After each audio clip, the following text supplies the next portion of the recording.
Bem, pessoal, a primeira coisa que precisa, assim, se fazer quando começa um exercício é anotar os dados. É muito importante que você anote os dados para você ter em foco o que ele pediu. Ele pediu atenção de cisalhamento nessa região aqui, ó, de EA. Ou seja, o que daquilo? Que a gente faça um gráfico tipo esse aqui, ó. Que aí nós temos que saber a tensão de torção máxima aqui, a torção máxima, né, na verdade, e a mínima aqui, traçar um gráfico.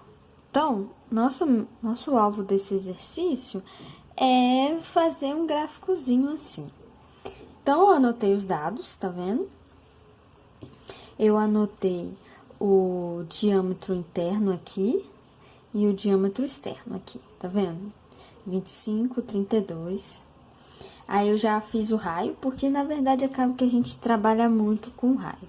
Esse Czinho aqui, ele na verdade é o raio, né? Nós vamos utilizar ele na resolução, na hora da formulação do cálculo de torção. Então vamos lá. Aí temos aqui tudo, vamos partir para a resolução. Então, primeiramente, nós vamos direto à formulação aqui. Saber o que a gente tem de dado, né, que já pode ser aplicado o que a gente anotou aqui para esse cálculo. Então, aqui nós temos a tensão de cisalhamento máxima, aqui nós temos a torção, aqui nós temos a distância e aqui nós temos o momento polar de inércia da área da seção, para obter aqui a tensão. Então, primeiramente, nós já temos a torção, nós já temos as distâncias, que seriam o raio interno e o raio externo. Só falta o momento de inércia. Aí, nós vamos lá para a formulinha de momento de inércia. E aí, vamos calcular isso. Tá vendo aqui que tem o diâmetro, né, interno e externo, ou poderia ser o raio interno e externo. Bem, vamos continuar com a nossa resolução. A qualquer momento também você pode dar uma pausa no vídeo e aí poder olhar os cálculos que eu fiz direitinho, e qualquer coisa é só fazer um comentário que eu vou tentar buscar explicar para vocês. É porque isso é algo novo para mim, mas estou disposta a aprender e poder explicar melhor. Então, nós temos dois casos, como eu falei lá quando a gente foi anotar os dados, que é o raio interno e o raio externo, que a gente tem que saber a torção mínima e a torção máxima para fazer esse gráfico aqui, ó, tá vendo? Esse é o nosso gráfico final. Então, no primeiro caso, eu usei o raio externo e no segundo caso, eu usei o raio interno. Aqui é o diâmetro dividido por 2. Calculando aqui já nosso momento de inércia polar, nosso momento polar de inércia, perdão, nós vamos aqui para a fórmula de torção e só aplicamos. O caso aqui, a gente está analisando essa região, é o T1, que é esse valor aqui de torção, que eu vou descer aqui para vocês, de 185. E aí é só a gente aplicar. Eu deixei aqui para vocês um erro que eu cometi. Tá vendo aqui? Na hora, eu apliquei errado o valor. Eu acabei aplicando só eu elevei ao quadrado em vez de elevar a quarta aqui, ó. Vocês têm que observar muito bem isso, porque eu acabei elevando ao quadrado e deixei 156. E aí no final fui resolvendo e falei, uai, não tá batendo. Então, fique muito atento aqui nessa formulação, porque é elevado à quarta. Então, deixei meu erro, porque assim a gente acaba aprendendo com nossos erros. Aí você tem que ficar sempre atento se está aplicando tudo direitinho. Joguei aqui na fórmula o valor da torção, o raio e o momento polar. E achei os resultados. Achando os resultados, consegui obter o gráfico aqui de cisalhamento, nessa região.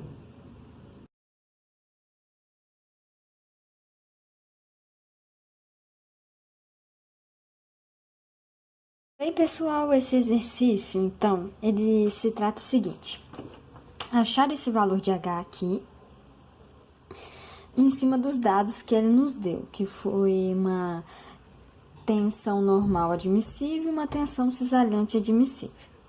E aí falou que essa viga, né, tá com esse peso aqui, carregando esse peso aqui, sendo submetida, e nós temos que resolver e chegar em um valor de H para que atenda isso. Então, vamos resolver esse exercício. Então, inicialmente, nós precisamos calcular as reações de apoio envolvida. Eu calculei aqui duas formas rapidinho, que é o seguinte, para achar rapidinho RA e RB. Isso aqui você pode aplicar em outros casos. Rapidamente eu calculo assim, né? O somatório aqui, desse momento estático aqui, tem que dar zero, e o somatório dessas forças tem que dar zero.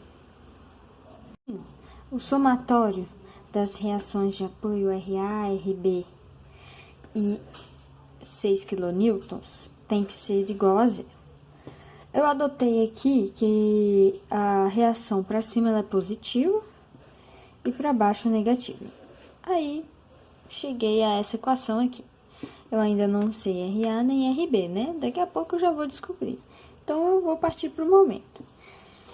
Eu fiz o momento em relação a esse ponto aqui, ó, em relação ao ponto A.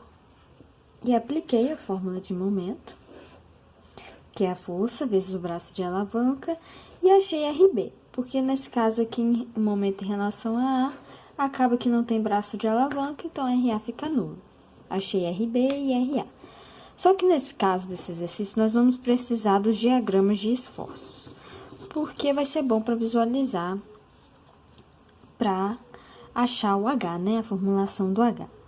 Então, eu peguei e comecei, fiz daqui para cá. De RA nesse sentido para RB. Então, eu peguei intervalo de 0 a 1,5. Como que você faz isso, né? Quantos intervalos nós vamos ter? Vai depender do seguinte, ó. Eu tô caminhando aqui, apareceu uma força, mudou o estilo da aplicação. Então, faz um corte antes desses 6. Aí, mudou. Beleza, continuei. Mudou aqui. Aí, faz um corte antes. Então, cada vez que as ações que estão, assim, sobre a viga, né, submetida, vão variando, você tem que ir dividindo em intervalos. Apareceu um obstáculo, você já sabe que ali já vai cortar e vai ser um intervalo. Por exemplo, ó, de 0 a 1,5, que é o L1 aqui, ó. De 0 a 1,5, eu tenho, né, faço o meu primeiro intervalo. Aí, faço aquele segredinho, né? Eu adotei aqui, ó, o cortante positivo para baixo e o momento anti-horário positivo. Somatório das forças igual, as forças iniciais igual a zero, somatório dos momentos igual a zero. E fiz aqui, ó. Nós temos o importante que a gente quer achar, né? Esse aqui. E apliquei na fórmula, que é muito simples, né? Acaba que você vai ver depois no diagrama que vai manter constante aqui esse valor de 3,6 até esse intervalo. Apliquei a formulação de momento. E achei, tá vendo? Ele tá em função de x, né? Aí depois eu posso até substituir esse valor de x, que eu vou conseguir achar o momento máximo. Com um pouco de conhecimento que a gente tem nessa área, a gente, só de observar a viga, já sabe que nessa região aqui é que vai ter o momento máximo e dos 6 km. Aí eu fiz do intervalo de 1,5 a 3. Fiz o somatório de Fx e Fy, perdão, e o momento. Tá vendo aqui o desenho? Aqui eu já posso adotar o valor de 1,2, porque aqui já sei certinho que a distância é 1,2. Aqui eu posso adotar, mas o x eu ainda não posso, porque aqui a gente fez um corte hipotético, entendeu? Fiz o somatório aqui do Fy. Achei o cortante, tá vendo? E fiz aqui do momento. Achei a formulinha. Vou caminhar para a parte final. Com aqueles dados que eu achei, eu consegui, tá vendo? Traçar o diagrama de esforços. Fiz aqui, com base nos valores que eu achei. E aí, agora, eu posso ir lá para a formulação da tensão admissível, né? Uma coisa fácil para você observar, para a gente achar o H, é ir destrinchando cada variável aqui, tá vendo? Eu destrinchei e depois isolei o H. Aí, ficou nessa formulação aqui. Aí, eu tenho todos esses dados, porque o exercício me deu, anotei lá no começo. Consigo achar o valor da altura.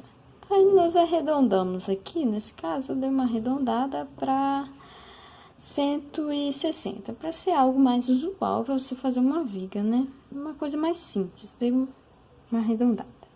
Aí, achei o H, só que eu preciso saber se esse H vai atender a tensão cisalhante também, que foi proposta. Aí, eu venho para a fórmula da tensão cisalhante, aplico, destrincho, tá vendo? E aí, calculo e vejo que atendeu. Então, nós podemos adotar a altura da viga como 160 milímetros.